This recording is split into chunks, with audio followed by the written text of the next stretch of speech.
But the thing about it though is that in these dark ages, the sound of the music became diluted, became commercialized. And what do I mean by it? In the 1990s, the record labels didn't understand the lyrics. You understand what I'm saying? They couldn't tell a 5% reference from a custy lingo. You know what I mean? They couldn't tell the difference. You know?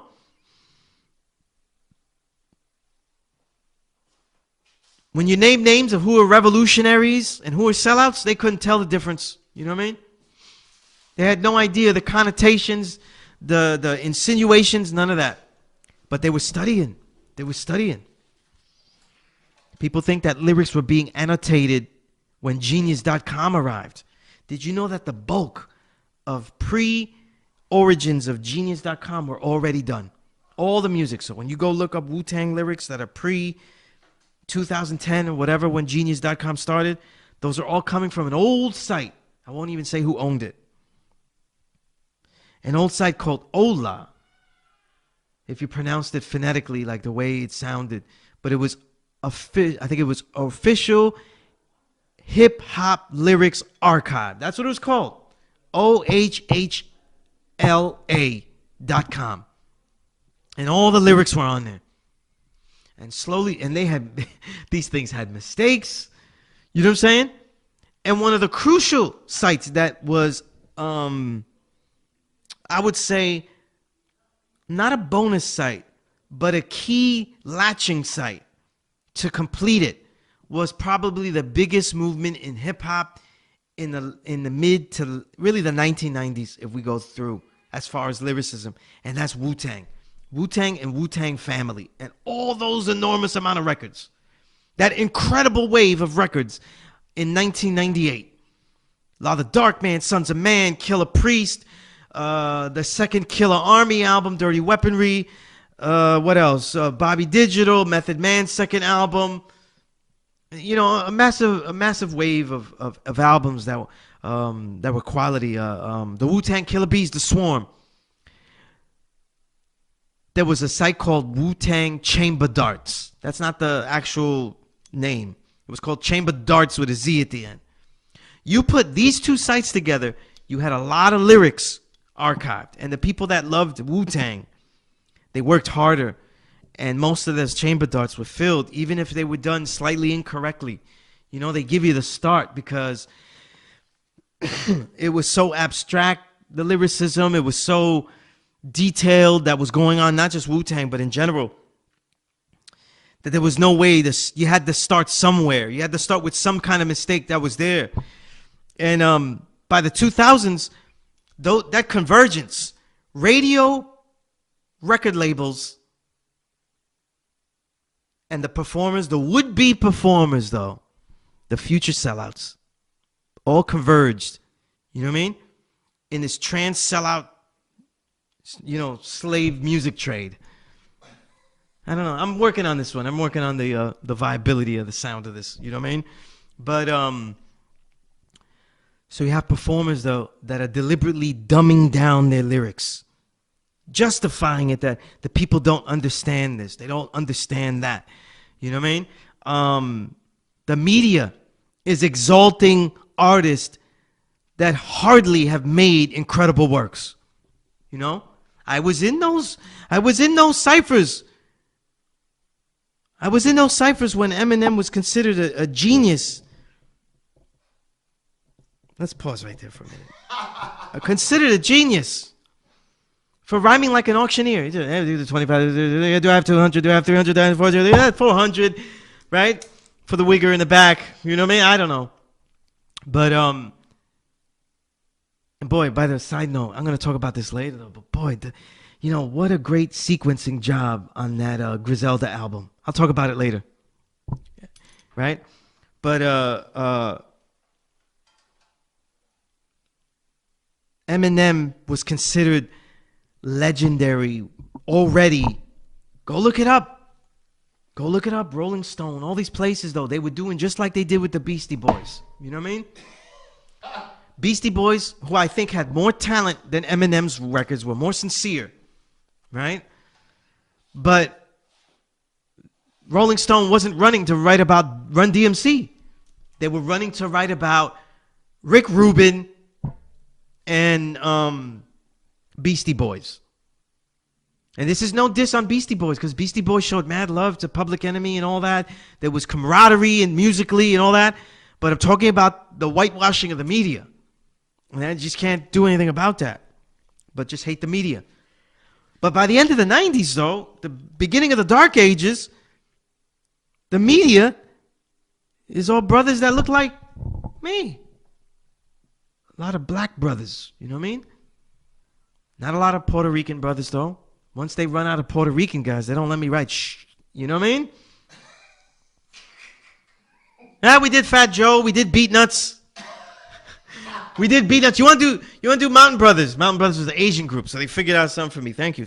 You know what I mean? Great group, by the way. I always love that group. I'm just saying. You know what I mean?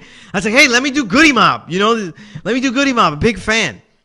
I don't know. You know. And back then, they used to give you a trip down to Atlanta. You know, you get a trip. You're not going to give me a trip to see Puerto Ricans. I'm around them all day. You know what I mean? Here's this piece. Go back home and talk to this Puerto Rican. You know, like, I want to go on a trip, man.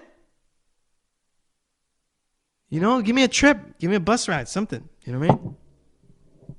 So, in the dark ages, 2000 is like a great year to see that set off, because while the whole world thinks Marshall Mathers LP is the greatest thing since Hot Sauce, and it is a quality album, and it's not whack, but it's not my cup of tea. And by the way, as an album though, it really fizzles in the second half.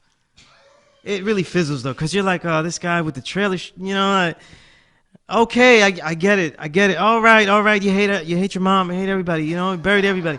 I think he buries everybody too fast in the album, right? Did he wait? I don't know. I don't remember the sequencing of the album though. You know, but the trailer trash stuff gets dead for a while, and the gimmick of dissing pop stars, you know what I mean? It just, I saw it as it wear thin immediately with me, where it was candy corn for everybody else. You know what I mean? And the media became leeches, and they saw the opportunity to make lots of money putting people like that on the cover. Whereas the greatest records, two of the greatest records I've ever heard in my life, though, came out in 2000. Ghostface Killah's Supreme Clientele, that changed lyricism abstractly. Ghostface was already rhyming abstract from the beginning. And once Iron Man comes out, Iron Man, he was abstract, where you were like, wait a minute, you know, what the hell was he talking about? Wait, he's playing with the poetry, you know what I mean? You know, Wu-Tang Forever, his verses are dynamic, you know what I mean? Except for the incredible verse Jamie on Impossible, right, which is one of the great storytelling verses of all time, the rest of his verses are really abstract battle bars and dynamic. They're dynamic, you know what I mean?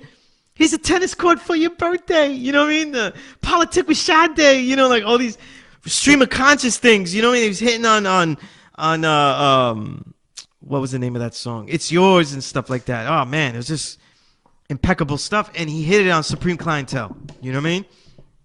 Not the first to go abstract in certain levels, because Redman's There Is a Dark Side. Oh my goodness, my producer, not a fan of that album. No, I love it. I love that album. I think it's one of the greatest albums I ever heard. I think it's the best Redman album, even though Redman doesn't think so. You know, but a lot of artists don't like their best work because they think about the work with what they were living. You know what I'm saying? What they were living. You know what I mean? But Ghostface Killah, Supreme Clientele. I mean, just give you an example of the epic nature of Supreme Clientele. This is the inspiration that Sean P mainly jumps off of to go solo and just go totally stream of conscious. First thing Sean P tells me when we talk about writing is get your students to just write freely in their journals. Just write whatever comes to their head. And then we hear the legendary songs, Botswana, and then, you know, boom, boom, you know? Brothers in the Hood don't know anything about Botswana, but they go Botswana. We say, you know, we're going in on figure 4. You know what I mean? And doing a whole verse, right? And just the creativity of that. But the other record in 2000 that was, to me, was one of those all-time records was Let's Get Free, Dead Prez. You know what I mean? And I got to keep it real. These magazines saw it as like another record. You know what I mean? They saw it as another good record, you know? Oh, yeah, you know, I like militant stuff, so they gave it to me. They give me their copy. I was like, okay, yeah. You don't like this? You don't want this? You know what I mean? Impeccable record. You know what I mean? The vibe that they had. And by the way, I think one of the most,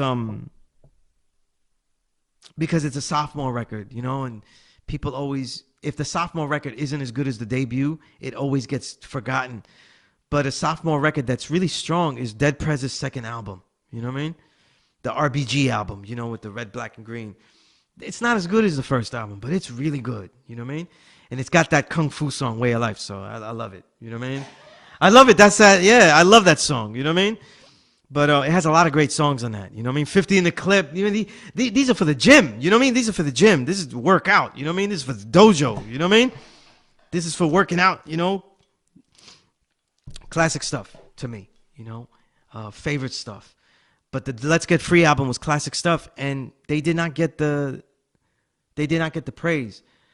Some of those beats were next level. The way that they were producing, they were giving their records a bounce, but it still had East Coast drums, still had New York drums, and still was keeping true that filtered, you know, reality, you know, where the drums, you know, are dungeony, you know what I mean? And but a lot of stuff got lost in 1999, 2000, you know what I mean?